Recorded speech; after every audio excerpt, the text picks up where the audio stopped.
Today we're gathering around the campfire with Jimmy, a QHS member whose life is as exciting and grounding as a hike through the mountains. But what trails did he tread to reach these heights? Let's trek into the wilderness and discover the adventures that led Jimmy to where he is today. My name is Jim. This is my prequel. My ancestors came to the U.S. from Germany at the beginning of the 1900s. My family heritage is that both my mother and father were very religious. My father was a Lutheran minister, my mother was a teacher, and all relatives except me are Lutheran ministers or teachers. I grew up here in the United States. Was raised in the 50s and 60s. I was born in 1949. Growing up, my parents moved a lot. I was born in Jamestown, North Dakota. Moved at a couple years age to Unalaska, Wisconsin, as my father was transferred from one church to another. Moved from Unalaska, Wisconsin to Racine County, Wisconsin, to a country church. And a few years later, we moved to Kenosha, Wisconsin, where my father was a minister of a 2,500 communicant parish. And he was there primarily because he spoke fluent German and was able to preach the services in German. In 7th grade, I moved from Kenosha as we were transferred again to Milwaukee, Wisconsin. For the same reason, my father was called to be at a church in the central city of Milwaukee, where he had a German service every Sunday morning. And he was fluent enough that he would write his sermons in English and transform on the go as he talked to the people. And needless to say, I went through a lot of different grade schools coming to Milwaukee. Went to one in 7th grade where we finished the year in 7th grade, then transferred to another grade school for 8th grade due to different religious affiliations.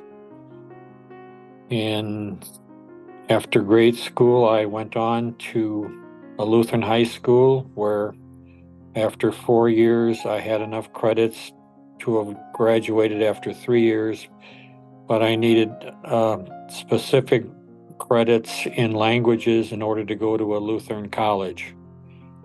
And my languages were in high school were 4 semesters of Latin, 8 semesters of German, and those were the requirements to get into the college I went to. I graduated from high school, and during that time, that was a private high school. I paid the tuition for the high school and started working at age 15. And the sidelight, I've never stopped working. I'm 75 and I still work every day. When I graduated from high school, I went on to college. And during that time, I worked in a factory between my senior year of high school and first year of college. At college, it was a very specific college. There were 100 freshmen where I went to school. It was a small Lutheran college. There were only 49 of us who graduated after 4 years. And during those 4 years, not only did my languages from high school, I also had 2 more semesters of Latin, 4 more semesters of German, 8 semesters of Greek, and 4 semesters of Hebrew. Those were all the requirements needed to go from that college if I would have continued to a Lutheran seminary to become a minister. While I was going to school, first part of the college career, I worked for a cleaning service where we would clean high school and grade school every night of the week.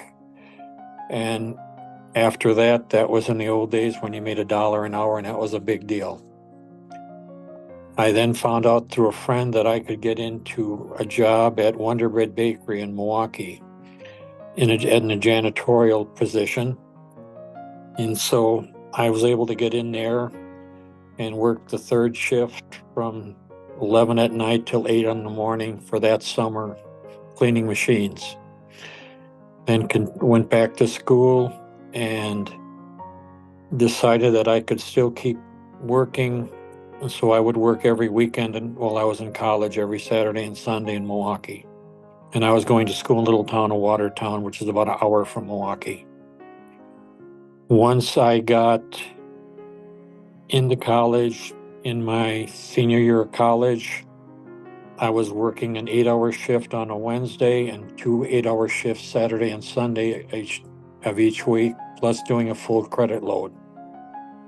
I then had a tragedy in February of my senior year.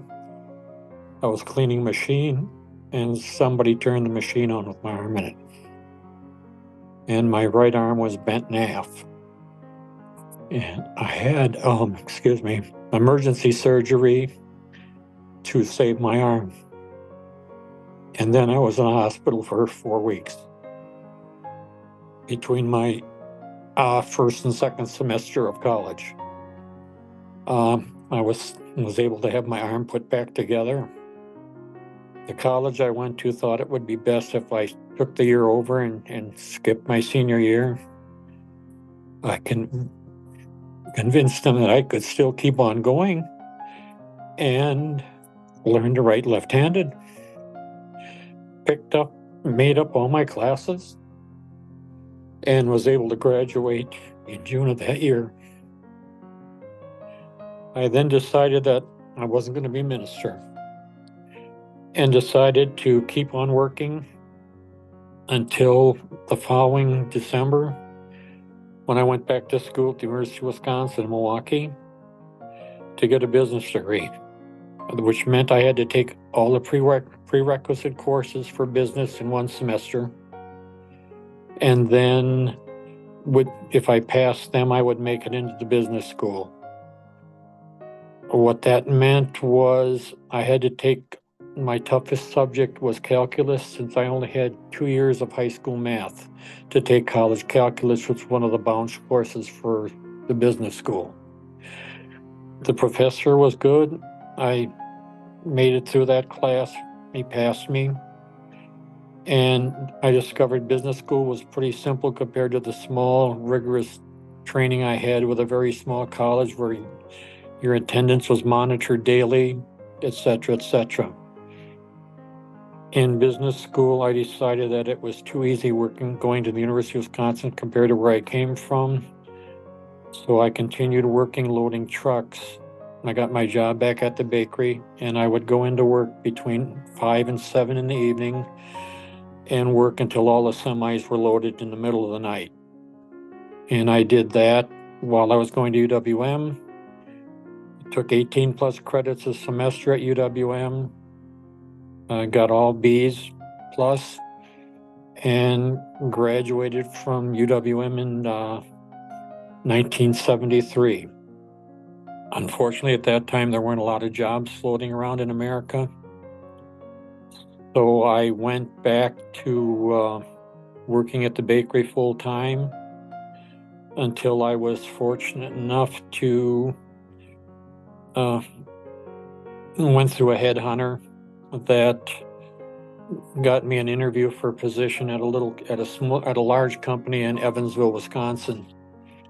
And the joke was, I went there, told them I had no experience. I had a lot of degrees, but no experience in construction or the construction industry, and was hired as an entry-level estimator for them.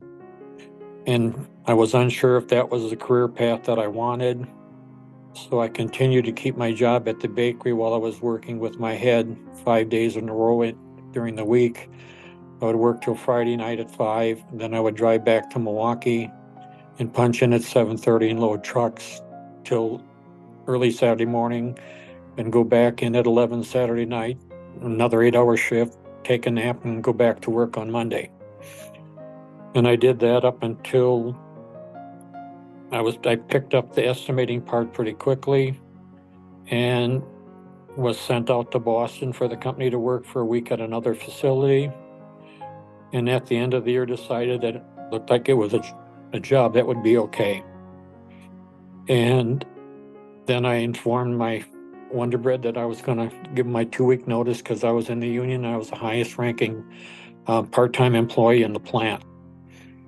So I quit them, went to work for a large company, and within a year and a half, I became the chief estimator, the head estimator, and office sales manager for them, and worked for them for just about 4 years. And during that time, I met my wife, Debbie, who you've talked to many times, because she's part of the QHS thing, and was offered, had 3 companies trying to hire me away from the large corporation. And I ended up going to the one that meant that instead of driving 30 minutes one way from Madison, I drove 30 minutes the other way to a little town of Columbus, Wisconsin, and went to work for a large contractor. And my job was to purchase and estimate all the products for the metal building, which was what my trade was. And then after a year, one of my coworkers wanted me to go into business with him and leave the company. And I explained that, I'm newly married, have a new child. I don't have any money at this point, and I was going to have to stay where I was at. So the place I worked for decided that when he left, I could just do his job as well as my own job, and ended up doing that, learning more about the business. And over 5 years of career with that company, after 5 years, I decided I couldn't take it anymore because I was working unbelievable hours. And so at that point in time, I put myself back out and looked for another job, and saw that a guy was looking to hire a district manager to get their company into Wisconsin contractors in Illinois.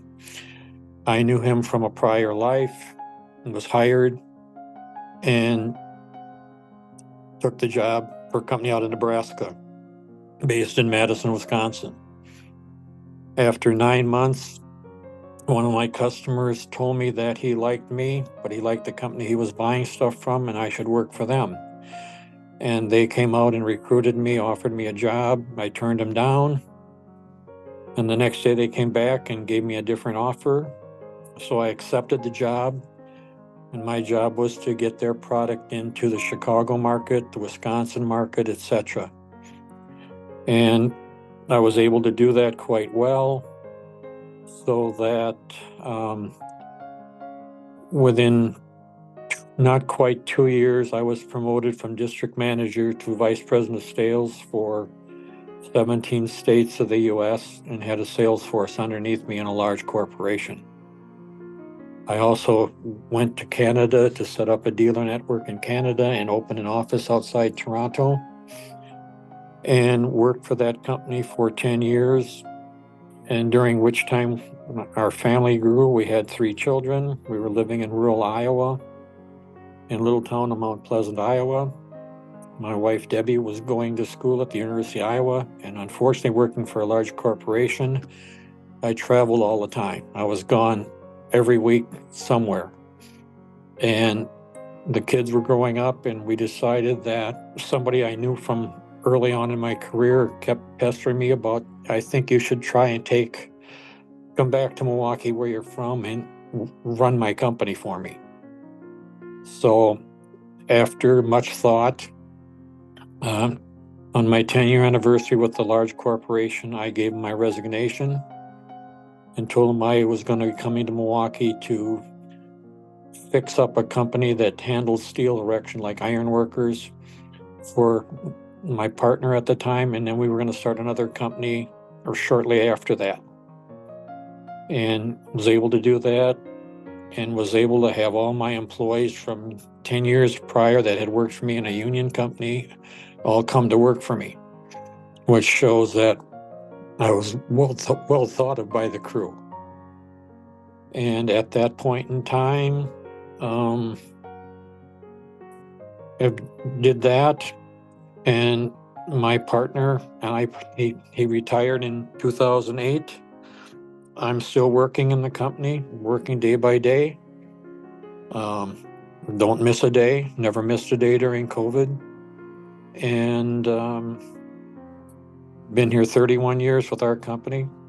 And we're unique in that I don't advertise. We don't have a website. I rarely make sales calls, but I sell big ticket construction projects to large companies around the country. For example, I just sold a building going to Ohio for General Mills. I have contacts within the industry from a longevity, and I have a very good reputation in what I do. And that, our children are all grown. Our son works on Wall Street in New York for Morgan Stanley. Our daughter works for Chase Bank as an auditor out of Chicago. And our youngest drives a FedEx truck in Florida. And they're all doing well. My difficulty is I need a new right knee. And that's my biggest concern right now. I'm also getting a little bit of hearing loss. And the other big thing is my accident that just about took my arm has been a pain ever since that happened. I'm fortunate I still have a right arm, but if I turn my wrist, my whole arm moves. So in my right arm, I have a plate and 4 bolts holding the backbone together. The front bone is all wired together. My shoulder was taken out of the joint. And I was fortunate enough I had a good surgeon that put me back together, had a lot of rehab. And other than that, I'm relatively healthy. I have type 2 diabetes, which is under control. I need a knee replacement for the last 6 years, which I haven't done. And there's not much I don't do other than things don't work like they used to. I have very many people that I know that retired at 65 and they're not here anymore. I have friends that have walked down a step of stairs and people find them dead on the floor. My best friend is a trauma surgeon who's my age. He worked till he was 65. He's my best friend since college. So we're just a very, very close-knit family. Our children are pretty much everything. My wife and I keep in contact with them. My wife, Debbie, who you're familiar with, has a lot more medical issues than I do. But most people that see us can't believe we're as old as we are. QHS Debbie was one of the early people that found out about it and joined very early. She strongly follows everything that's involved with this. We're not big social people, or at least I'm not. I grew up in the inner city in Milwaukee when we moved to Milwaukee. I grew up in a neighborhood where people wouldn't let other people come to visit you because they were afraid because of the neighborhood. In high school, I worked at a drugstore in the local neighborhood. I knew all the people in the different gangs, things like that, but it was not a place for the faint of heart, to live. And we've been fortunate enough. We've been traveled in a lot of places in the world. We helped our parents while they were alive quite a bit. That's one of the reasons why we moved back to Milwaukee. My dad was getting old. And my mother, I didn't add this earlier, my mother had severe depression throughout most of her life, which meant my dad and myself did most of the household work. My dad did most of the cooking. And we know what it's like to take care of people. The only dietary issues, I'm just looking at your cheat sheet here. I've recently lost about 45 pounds. That has to do with having all my top teeth pulled out and some tooth issues. But because of what my career has been, like where I'm at right now, I'm sitting at my desk at work. I've been here all day, and I normally don't eat anything till the evening. But I drink a lot of Diet Coke. Exercise, I don't do a whole lot. My son is bugging me on that. Dietary, I'm unique in that I basically only eat meat and potatoes. I don't eat anything ethnic. no Mexican, Italian, any spicy type things. I don't eat any vegetables. I don't eat any fruits. And miraculously, I do quite well.